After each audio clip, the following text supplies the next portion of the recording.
my most valuable lessons. So when I first got the role, I come from a labouring background. I'd spent 25 years as a metal maker in a foundry. Yeah, I was the supervisor, but it was still a labouring job. And then I get appointed to be the Kaikoura representative. Then in 98, the 26th of September, went to a Turunanga Ngāi Tahu meeting down at Puketaraki, and on that day got nominated as the Kaiwhakahaere. And that was the first conversation anyone had to me about that position. I'd had no intention of going for the position, but I got nominated on the day and somehow won the election and got appointed as the Kaiwhakahaere. It wasn't expected from my perspective.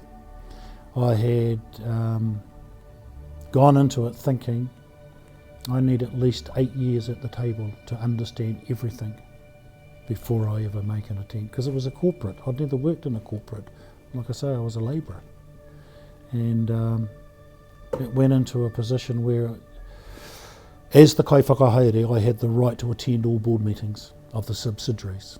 It would be fair to say in my first 6 months, I drove the boards crazy. Stop, what does that mean in English? Stop, what does that acronym mean? And in some ways it took me about 6 months to train the boards, just talk normal. If you talk in ordinary day language, I can understand everything you're talking about. When you start using your industry jargon and throwing your acronyms around, I might as well talk to the wall, so speak in English.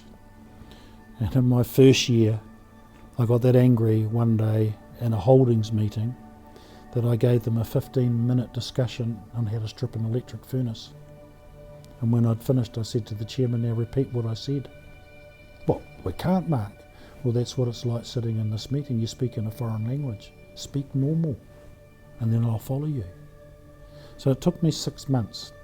And one of the biggest lessons I showed a manager was early on, and a development corporation manager came to me and said, Mark, I'm going to send 2 staff up to Takahanga to talk to your people about strategic planning. Good, you're coming, but you're just to sit in the audience with me.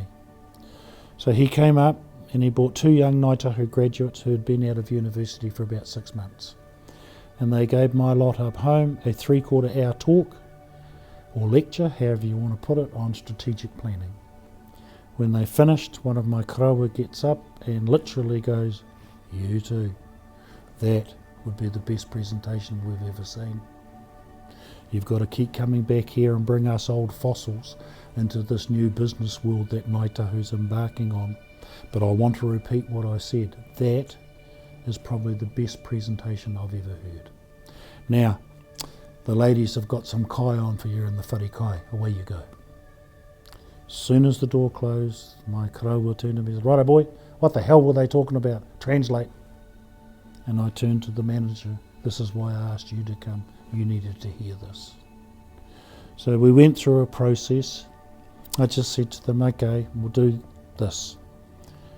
As the elders of Takahanga, what would you like to see the marae trustees put on this marae for your generation, for your tamariki and for your mokopuna? And we actually ended up with 25 ideas up on a whiteboard. One of them was, which I thought was quite beautiful, given that we're a Paikea people, one of the concept was to have a whale's tail coming up behind the paipai to shade the manuhiri. So you're shaded by the tail of a whale. So we ended up with 25 ideas up on a whiteboard. It's the second part of this process, Uncle. If you look at all these projects, let's rank them as the most important down to the least. We did that. So there's your 5-year strategic plan for the marae trustees. Pardon? Well, a strategy is, how do I get from point A to point B? That's what a strategic plan is. Now my job with the other trustees, we'll take the first 5 projects on this list as next year's projects. And at the end of the financial year, I have to stand in front of you and say, well, we've achieved the 5 or we've achieved 4, and here's why we haven't done the 5th. But basically that's a 5-year strategic plan. But that's simple, yes? Well, why don't they talk like that? Because they've just come out of university where they've been taught to deliver a thesis. Now they're standing on the marae in front of uncle and auntie, grandma and granddad, but they're still talking to the professor. And they're talking in a language that we don't understand. That's all it is. If they'd keep their language simple, everybody in this room would follow them. But because they don't, you've got all these people smiling at you, but inside they've gone click and they've turned off because they don't understand your jargon. Keep it simple. Then everyone follows.